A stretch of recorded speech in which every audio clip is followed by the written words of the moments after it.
the situation somehow escalating on that front. But how do you understand the behavior of Donald Trump, as it was reported by Axios that he supported Saudi Arabia to do that? Because if they do something against Saudi Arabia with the oil facilities, which is so easy for Yemen to hit some targets in Aramco in Saudi Arabia, or hit the pipeline that goes to the Red Sea. So how can you put these two pictures together? On one side, you see the blockade in the Strait of Hormuz. Donald Trump is mostly concerned about the oil market and the price of oil. On the other hand, he's supporting Saudi Arabia attack on Yemen, which could bring some sort of catastrophe to Saudi Arabia oil export. Well, thank you for asking me to explain rationally the decisions of a madman. Except Donald Trump, I don't think, is a madman. I think there's something, the danger of doing shows like this. Let me just give you a little background. I'm a professional analyst. Professional means I make a living doing this. I've made a living doing this for several decades now. I used to be a professional military analyst. And then I was a professional United Nations analyst. But I've been doing this professionally for some time now. And I've done this during wartime. I've done this during long campaigns. I've done this, etc. The one thing you have to be careful about in doing analysis is you don't get married to a conclusion. Because what you know is that, while today I could make an assessment that's 100% correct today, if I'm married to that assessment next week as things change, that assessment will be off. You have to take a breath, take a step back, and evaluate, reevaluate, be willing to challenge things. I bought into the notion that this Iran conflict was the United States acting on behalf of Israel. And that's an easy one to get into because you have so many indicators, a Zionist-controlled cabinet, the whole thing. But there are certain things there that stand out. For instance, we know that even though with a Zionist-controlled cabinet, the vast majority of Trump's advisors disagreed with Netanyahu's underlying reasoning for the war, that we could get regime change by bombing. I mean, I think most people said, yeah, we can kill Ali Khamenei. But that won't bring about regime change. Marco Rubio apparently pushed back on that. So did Mike Ratcliffe, the director of the CIA, that this was probably going to have the opposite effect. Strait of Hormuz. Well, we know that the Pentagon straight up said you can't take the Strait of Hormuz in Donald Trump's first term. Pete Hegseth, of course, is the ultimate sycophant, and he said, I can do it. And I think Donald Trump went, oh, okay, cool. But I don't think Donald Trump believed it. I don't think Donald Trump believed that we were going to get regime change. Scott Bessent's the key here. Scott Bessent has it. Everybody's focused on Hegseth. I was focused on Hegseth. Everybody's focused on that. But I've refocused on Scott Bessent. Bessent has been playing the oil market game. Bessent wants to bring Russia to its knees. He said so. We want to break Russia. And we want to break Russia by preventing their ability to get oil to market. He wants to control access of oil to China, to control China. Oil is the key. The flow of oil is the key. Now, as I said earlier, all right, from the Chinese and Russian perspective, what do you need more than anything? I mean, the Russians have told me from day one that they seek predictability. They need to know what's going to happen. The Chinese are the same way. They do long-term economic planning. The Belts and Roads Initiative doesn't happen based upon knee-jerk reactions. It's based upon long-term planning, based upon if we do this, in 10 years we achieve this, in 20 years we achieve that. And it requires consistency in certain things, such as the availability of the flow of energy. And so they do their analysis and they see how energy flows and they create backup plans just in case you get a hiccup. But that's happened. What is Trump's approach? Well, I think it's to create chaos. I think Donald Trump's objective is chaos. We already heard him say that, we're going to change the way the world, when Saudi Arabia, the other thing people have to understand is that Donald Trump is, in his heart of hearts, a vindictive man. And if you remember when MBS said, we will replace the United States as the center of gravity. We will become the most important in the world because of our energy. That Donald Trump heard that. He's like, nah, I've got the solution for you. Why don't you bomb Yemen? and, and Yemen bombs back. Now you have chaos. And see, this chaos is good for Trump because he can exploit the chaos to bring the pressure on China, on Russia, and to diminish Iran and the Gulf Arab states. Donald Trump's job is not to make the Gulf Arab states competitors of the United States in the global energy market. He's made that clear. He's bragged about how America is energy sufficient and that we produce enough energy to be able to take over gaps in the market. We're bragging about how we can supply energy to Europe. Once we start supplying energy to Europe, we've actually flipped the script because we always said Europe shouldn't be energy dependent upon Russia, but now we're making it energy dependent upon us, which is a good thing. That's the whole reason why we did Venezuela isn't because we cared about Nicolas Maduro. We cared about Venezuelan oil. That's it. And we cared about how much Venezuelan oil was going to China. And see, we pinched it. And then we told the Chinese, you can buy it, but you have to come through us, puts us in control. Scott Bessent's the key. And I think Scott Bessent is somebody who is in favor of chaos as a vehicle of policy.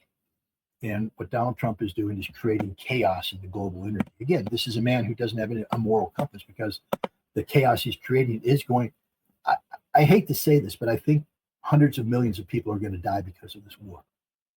There's no way to prevent it. I think there's going to be global catastrophe in certain areas of the world that we're not going to be able to get the food and water to them. When crops fail and you don't have backup, people are going to starve to death. And I just think we're looking at over the course of the next decade that hundreds of millions of people are going to die because of what Donald Trump's doing right now, this chaos here. But he believes that this is a price worth paying because we're not paying. He's like Madeleine Albright. Remember? 500,000 children. That's a price we're willing to pay. Well, you didn't pay the price, Madeleine. Iraq paid it. Hundreds of millions of people are going to die, Donald. That's a price I'm willing to pay. Well, now he hasn't said that.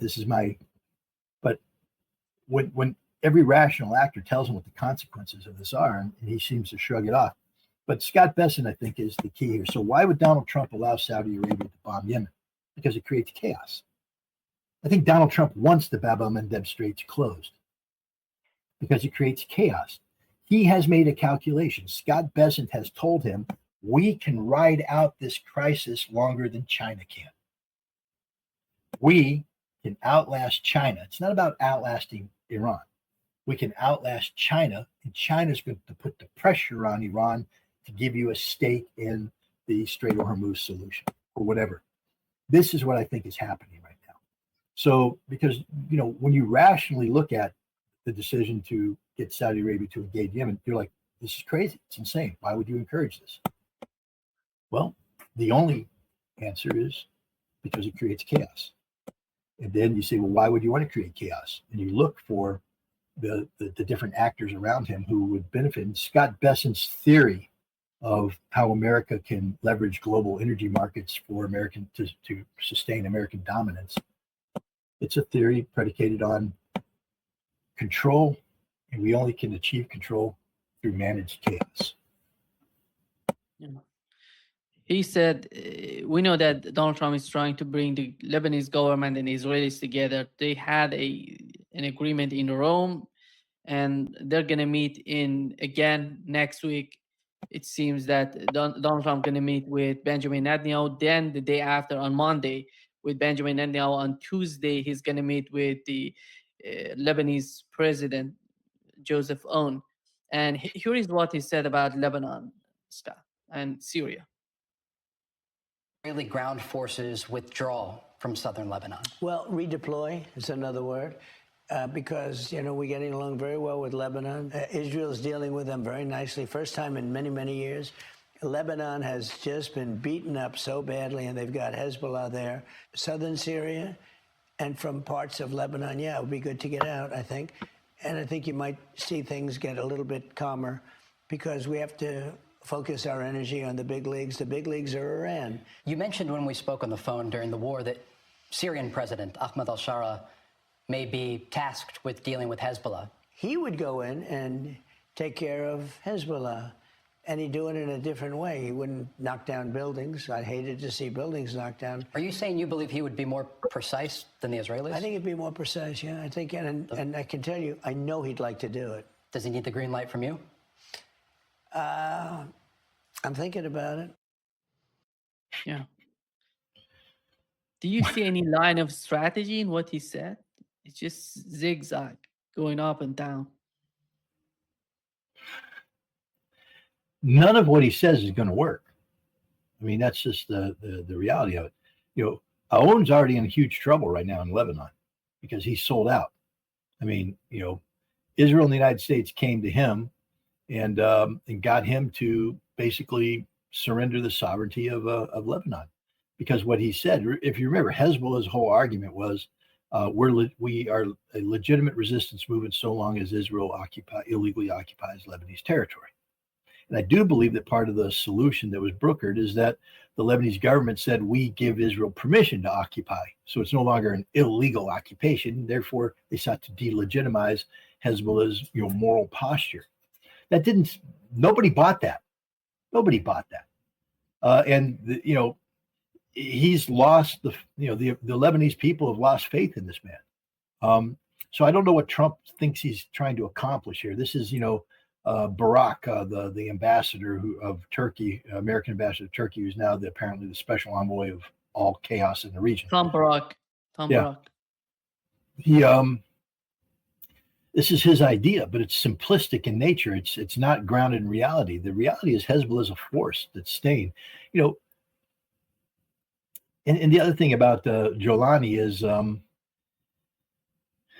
he can't beat Hezbollah. His forces would go into Lebanon, and now you have an Arab state invading an Arab state, but now you've turned this into a Sunni Shia thing. And it will spin out of control and get ugly really quick. It's not going to be it's going to be mass slaughter. It becomes the kind of sectarian warfare that will produce, entire villages being eradicated, women and children, old people.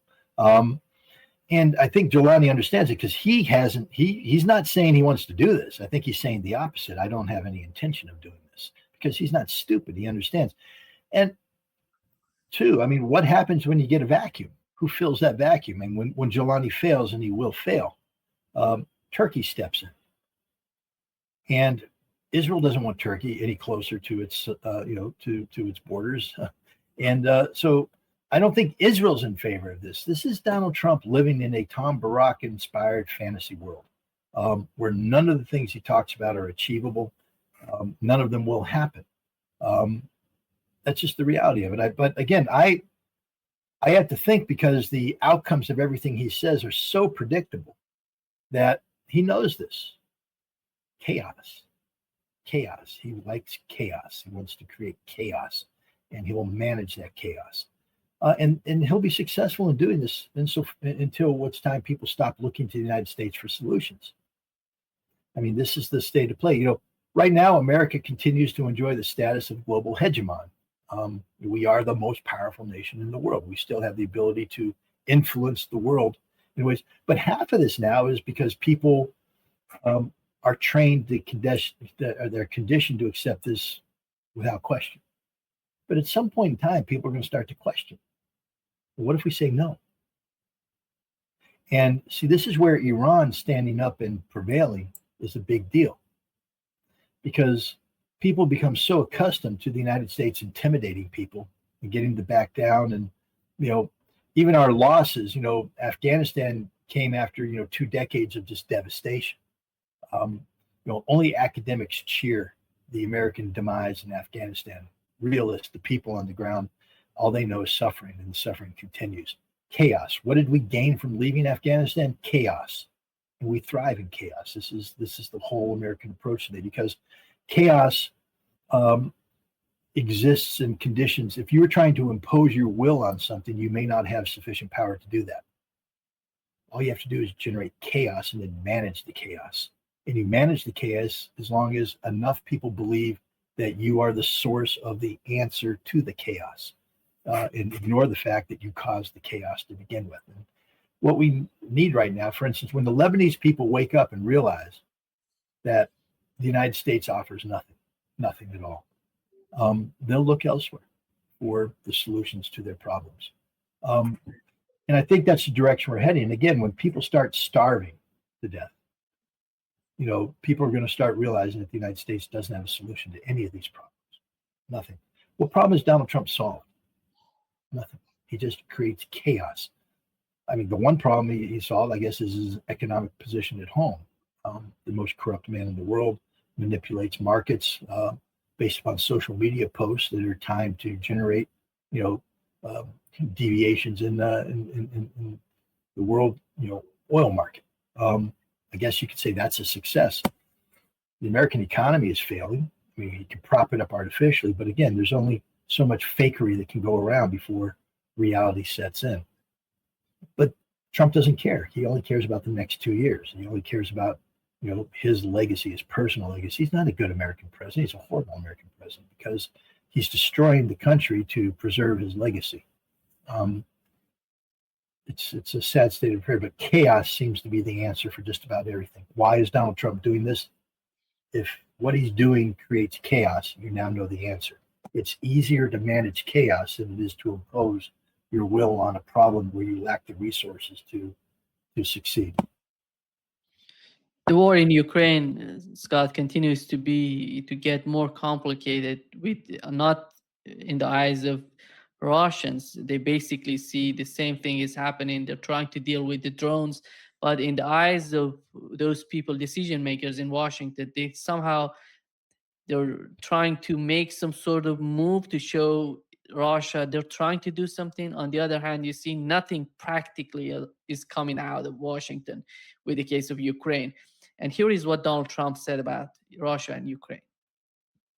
That the war between Russia and Ukraine will end during your administration? I think so. I thought it would have ended before. What's the roadblock? Easiest, because I got along with both leaders. I thought it would have been my easiest. What have you told Russian President Putin about ending this war? I tell him the same thing all the time. I don't want to go into great detail, but I say, Vladimir, it's time for you to stop. It's time for this war to end. And what does he say to you? I think he's ready to make a deal. When? Soon. Takes two to tango. But I think he's ready to make a deal. There will be no deal. I mean, Donald Trump lives in a fantasy world. But again, what is the purpose of this fantasy? We got to break this down. Let's be clear about something. There is no chance for a NATO-driven Ukrainian military victory over Russia. It's not happening. This whole drone thing, it's real. I mean, drones exist. Don't get me wrong. I was there. No, they're real. They cause pain. There's no doubt about that. The Russians acknowledge it. Vladimir Putin says, "Yeah, this hurts. This is a thing." But there's no panic in Russia right now. The people aren't panicked at all. I can just tell you, there's no. I mean, there's a handful of Western liberal elites who, apparently pick up the phone and call Gilbert Doctorow on occasion, and they're panicking, and Gilbert's panicking, everybody's panicking. But there's no panic in Russia, none whatsoever. Scott, what about Karaganov and Solovyov? I mean, because Gilbert watches Solovyov apparently and takes his key from him. You do know about Russian TV. It's like all other TV. It's entertainment. Okay, I respect Vladimir Solovyov. I know him. I'm friendly with him.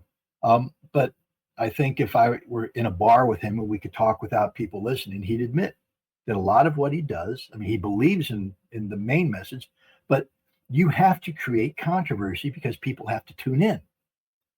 It's about viewership. If you don't get viewership, you go out of business. When you attract millions of followers, they're attracted to a certain messaging. And if you start to say, well, no, we're going to become rational and boring. I mean, this is what happened to me. I stopped talking about Israel. People are like, well, you're not talking about Israel being a Zionist entity anymore. And I lose followers. Okay, I don't care. I mean, I'm not here to entertain you. I'm here to inform you. People want to be entertained. And Solovyov provides entertainment. RT has to do. Look, I was at St. Petersburg International Economic Forum. I mean, I respect RT. I respect what they do. But, when you go there, they have a death mask wall. It's entertainment. They had a bowling alley. Entertainment. They have to have program. Rick Sanchez, who's a good friend of mine, I respect him. He can't come on and just do a boring, okay, now Rick Sanchez has to have a persona that is, it's genuine, but it's done for the purpose of attracting viewership, keeping viewership. You can have one successful show, But if you don't have the next successful show and the next success, so what happens in Russian TV is they have a cadre of people. Believe it or not, I have a phone full of Russian producers, full of them. They call me all the time. They want me to do this, that, and the other thing. 70% of the time I say, no, that's not my thing. No, I'm not comfortable with that. No, I don't want to participate in that. I don't want to come on and generate excitement. I'll come on and talk about the things that I can talk about, things that I have information about. I have insights that I feel are valuable. But, they want me to come on and talk about UFOs, so they can say, well, former intelligence officer came on and talked about UFOs. No, not doing that. Not my thing. We want you to talk about, the assassination attempt against somebody in Monaco. I don't know anything about that. I'm not going to talk about it. I'm not going to put my name behind that. And as a result, I'm a pauper. I don't make money. That's okay with me. These people, that's how they earn a living. And I respect the fact that people earn a living. I'm not denigrating that at all. Maybe if I was more of an information whore, I could have a Lamborghini instead of a Mazda. But, that's just the way the game's played. But Russian media is full of people who are brought onto a show like The Big Game or something because they're there to play a role. It might be a role that they believe in, but if they're going to bring me on, because I've been on all those shows. I don't go in there playing a game. I go in to talk, but then they'll bring a foil.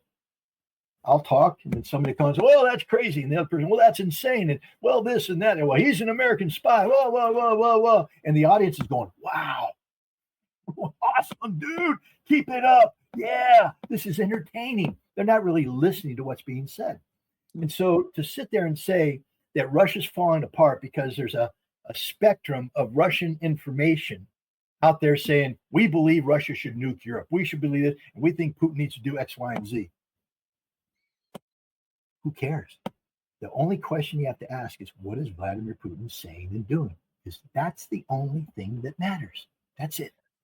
And he is as calm as the day is long. He's not panicked. I interviewed Dmitry Rogozhin. He's the former head of Roscosmos. Today, he commands a unit called Bars Sarmat. Bars, B-A-R-S, is a Russian term, sort of an abbreviation for like active reserves. Each military district had bars units where veterans, would come in and organize, and if needed, they could be mobilized into a unit and then sent in. And if you take a look at the order of battle of units, you have a whole bunch of bars units in there because every military district is activated, and some of the bars units are volunteer units. Bars Sarmat is a volunteer unit. Sarmat, name of the missile. I guess when he was with Roscosmos, he was also involved in the development group for the Sarmat missile. But he does drones right now. Bar Sarmat has a giant facility outside of Melitopol. I could say that because it's public information. I'm not giving away anything. The Ukrainians have already attacked it.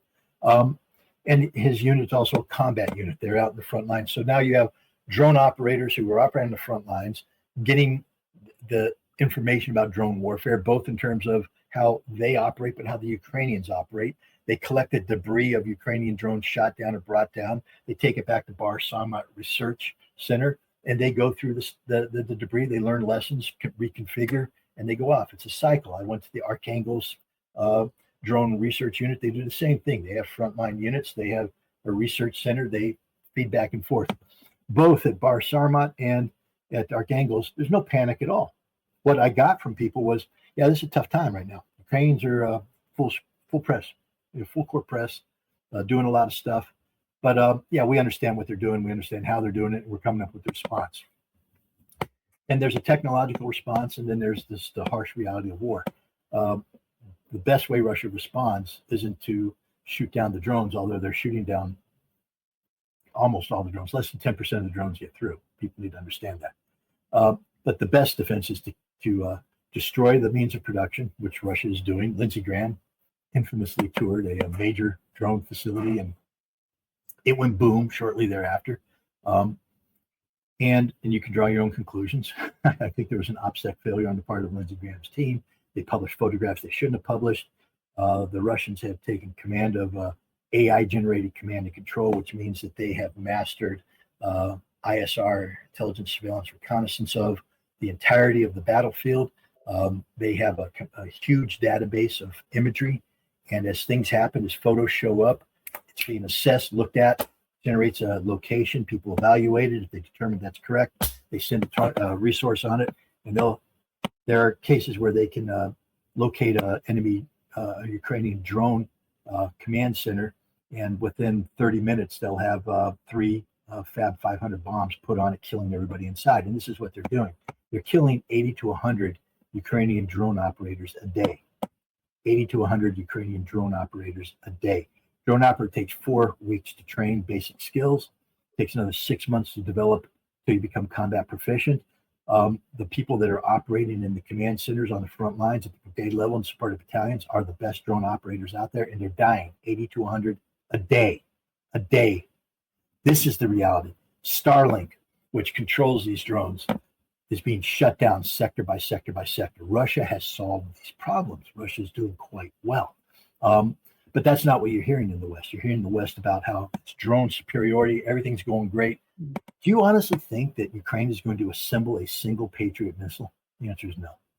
And yet everybody's pushing the license. Even if the license went through in peacetime, they're not going to have that ready for at least 2 years. But it's wartime, which means they're never going to have it ready. And yet everybody's selling this as the next big thing. Donald Trump is blowing smoke up everybody's butt, pretending that Vladimir Putin is not looking for a deal at all. He's done with deals. He's looking for victory. And he said it. Donald Trump should listen, but Donald Trump knows this. See, Donald Trump's playing the game. Everybody in Europe, NATO, Ukraine, the United States knows that Russia's winning this war. They know that. But because people like Gilbert Doctorow say there's an element within Russia that's going to take Putin out, Putin's vulnerable. September 20th, my God, United Russia might get swept from the Duma. Then what happens to Putin? There'll be people rioting in the streets. The army could launch a coup d'etat, move power, because they did that against Gorbachev. Went against Gorbachev. Yeltsin, remember 1993? The tanks in the streets. This is Putin's future. What horse hockey, what garbage, what stupidity these guys are talking about. The army is solidly behind Vladimir Putin. The Russian people are solidly behind Vladimir Putin. There's an element of Russian society, I don't know, 10% maybe, of people who continue to harbor dreams of Western liberal elites, like Ksenia Sobchak does that. And then there's a larger percentage of conservative people that want more action. And that message gets echoed in the Solovyov chambers and then echoed by what Gilbert Doctorow is doing is on purpose, by the way. I mean, he's not stupid. You know he's not stupid, but it's on purpose. He knows that he's echoing a distinct minority. And what's the purpose of the echo? To take it, throw it out into Western society, and echo it back in. Why? Because this is the real thing. All these people who know that Russia's winning the war, they've bought into the notion that Russia is vulnerable, that you can get a Gorbachev situation, that you can get a Yeltsin situation. And they cite the Wagner revolt of June 2023 as evidence. We can develop these fractures. What we have to do is get the Russian people to stop believing in Russia, get the Russian people to doubt Vladimir Putin. We have to create the perception of the infallibility, or no, of the fallibility of Vladimir Putin. And so that's what they're doing. Donald Trump knows that everything he's saying is a lie. What he's banking on is that the Russian people will lose faith. And September 20th is a critical date in this Western strategy. They want the Duma to be lost to Putin. And then what? They're going to repeat Kerensky, or they're going to repeat 2005, 2017, 1905, 1970. Who knows what they're trying to repeat in Russian history? All these non-Russian historians going back, desperately grasping for some sort of historical precedent to say, this is what's going to happen. And they're looking for a Moscow Maidan. That's it. They're looking for a Moscow Maidan. They're looking for masses of people in the street to remove Vladimir Putin, because that's the only chance they have. And look at everything. The coalition of the unwilling, or the willing, got gathered together. I mean, look at the leaders that are gathering there, the big three. Macron. Marine Le Pen just got cleared to run for president. She's going to be the next president of France. April 18th of next year, she's getting elected next president of France. She's got a monitoring collar on her. Donald Trump was a convicted felon, and he was able to exploit that and say that it was politically motivated. This is the biggest political gift that the courts gave her. They said you can run, but you got to keep a monitoring tape. She's like, political oppression from the Macron elites. And Her party's going to rally around her, and all the people who hate what Macron's doing. She's the next president. You think she's going to stand there next to Zelensky and go, "Yeah, we're going to give you everything"? No. You think she's going to tell the Finns, "Yeah, we're sending Rafaels with nuclear weapons"? No. France, remove it from the board. It's gone. Merz is history. He's got zero popularity rating. His government may fail at any moment because while he's out there giving away the farm to Ukraine, his economy is collapsing. Businesses are closing down. There could be a vote of no confidence soon. An alternative for Deutschland is hanging there in the wings. You think they're going to sit there and say, "Give everything to Zelensky. This is a good deal"? And then there, of course, is our good friend Starmer, Keir Starmer. Now, he's history. He's already quit. We don't know his replacement. Maybe that dude from Manchester. And he might continue. But continue what? The British are a literal joke. There is nothing serious about Great Britain. Nothing serious about them at all. They can bring on all the former generals and MI6 people to talk about how Putin loses sleep over Great Britain's independent nuclear deterrence, but they don't remind that the totality of the United Kingdom's nuclear submarines are in dock being repaired because they've disregarded maintenance because of budget cuts. That you take the totality of the British military, put it into one of these World Cup soccer stadiums, you have 30,000 unsold seats. We can put more people in a soccer stadium than England can put on a battlefield, and we're supposed to take them seriously. None of this is serious. This is all fake. Look at every single military exercise that's taking place. None of them are taking place on the scope and scale necessary to pose a threat. I was alive in the day when we did Reforger, the reinforcement of forces in Germany. We had 250,000 American troops already in Germany, ready to fight on a moment's notice. And we had 300,000 more that come flying in to reinforce within 10 days. 10 days after notification, troops would be flowing in, marrying up with equipment already maintained, armed, everything, going out to fight and That's what a genuine war-fighting military exercise looks like.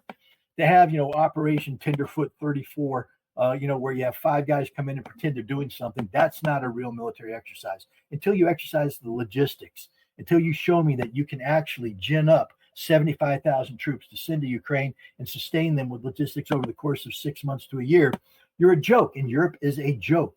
The German military can't do anything it wants to do. Pistorius published a white paper, War by 2029. How are you going to do that? We're going to build a 500,000 strong army. I think it's 400 some odd thousand. How are you going to do that? Because you only got 148,000. They're not going to volunteer. Pistorius, they already told you, 60% of them said even if Russia invades, they're not going to fight for you. The military men in Germany, they don't believe in you. They don't believe in what you've become. They're not going to do it. We're going to draft. You want to see how quick the German government collapses? Start drafting. It's all a joke. It's all a facade. None of it's real. The only thing that's real is that Russia's slaughtering the Ukrainians. Russia's advancing in a consistent fashion on a very dangerous battlefield. And Russia has a solution to every problem that anybody brings up. Russia has lost no strategic initiative. What about the oil fields, Scott? Aren't they getting blown up? Again, my good friend Gilbert Doctor, and I say good friend in quotation because I despise the name. I'm driven to my belief because of the attack against the Samara oil field. Wow. Well, what about that caused a problem for you, Gilbert? They hit it with a drone. Yeah, they've been hitting with the drone for several years now. It's not the first time. In fact, if you look back, I think Samara was hit twice in 2025, 3 times in 2026. Each time it got repaired. Because the drones they're hitting with, Gilbert, they're FP1 drones. They're advanced German technology. No, they're not really. They're made out of plywood. They have a 2-stroke engine, 60 kilometers an hour, so Starlink can work. And when they hit, they have a 60-kilogram warhead that goes pop. Pop. Have you looked at how oil facilities are constructed? Because we're talking about a lot of heat and a lot of pressure.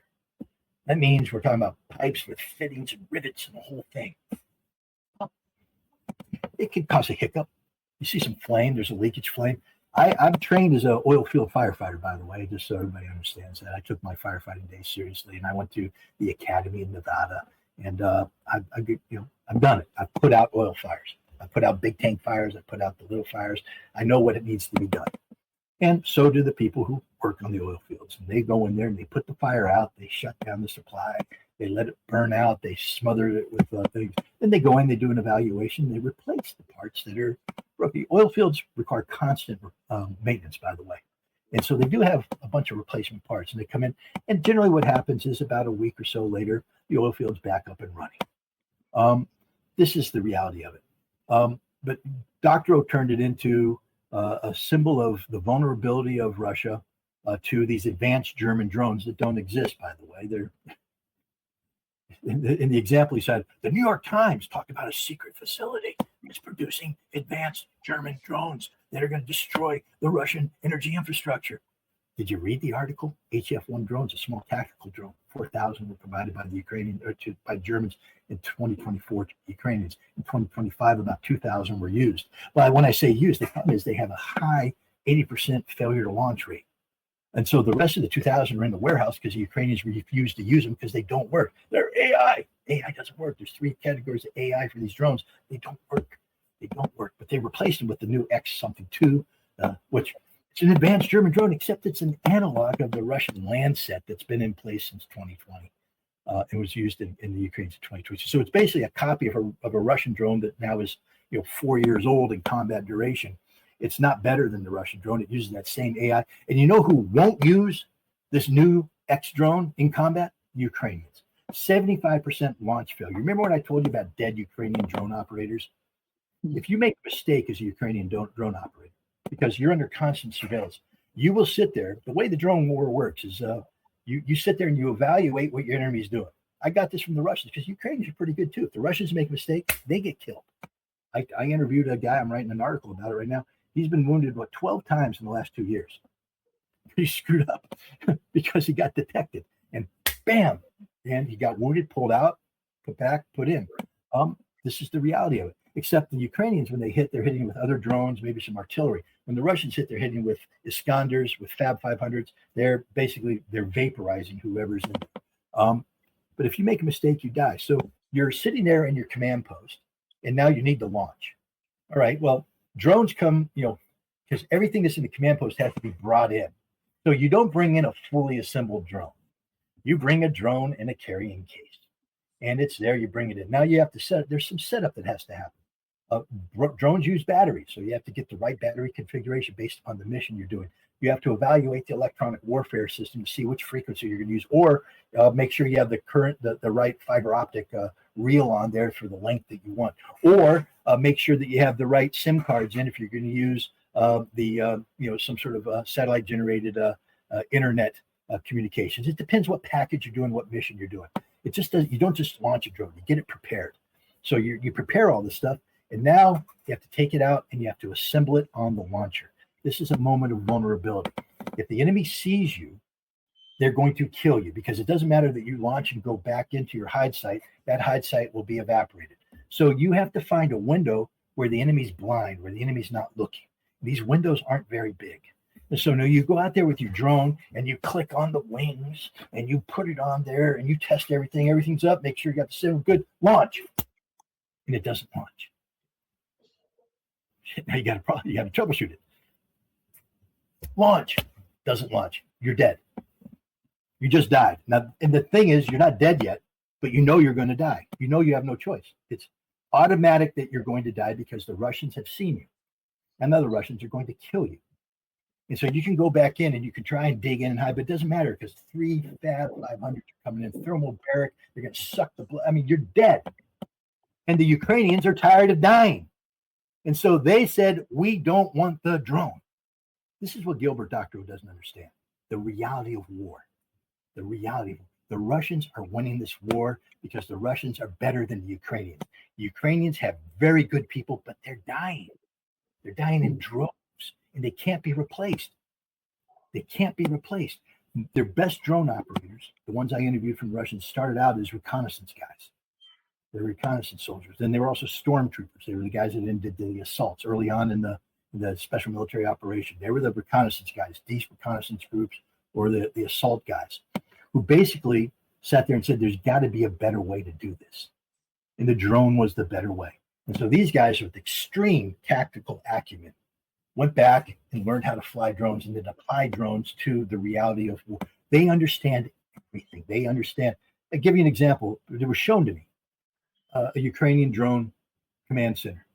Well, they didn't know it. It just looked like another tree thing because AI says these are the places we believe would make good command centers because you have to look at things such as, if you got a group of trees here, is there a place you can run cable out to put your antennas up there? Because once you start broadcasting, but you can't put your antenna there because I know now that antenna is going to be within a certain cable distance. So I have to put a retransmission antenna out there. I have to send the enemy looking in this direction. And I have several retransmission centers out there. So when they blow up one, I can ship to the other and ship to the other. There's thought goes in, but the Russians use AI to sit there and map it out and go pattern of life. How does this work? They know that guys are carrying stuff in. So how do you approach a place? What are you looking for? Signs. You're looking for, grass bent over when people walk through the grass. Because, a squad of 5 guys with a lot of weight going through back to each other because there's mines out there. You got to walk, you create a path. You can't do that because if you create the path, the drone collects it, tracks you in, and kills you. So the Russians are out there looking for everything. You have to bring everything out. If you bring it in, it comes out. And you can't leave any trace. What happened was a Ukrainian was hydrating, meaning drinking water. Because when you do this command center, you're there for 14 days. You're in the same place for 14 days. They don't maneuver around. They're there.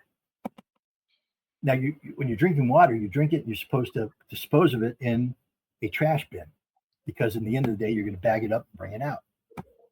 But after 10 days, you get a little lazy, a little complacent. And apparently, he sat there and he drank his bottle and threw it at the trash bin.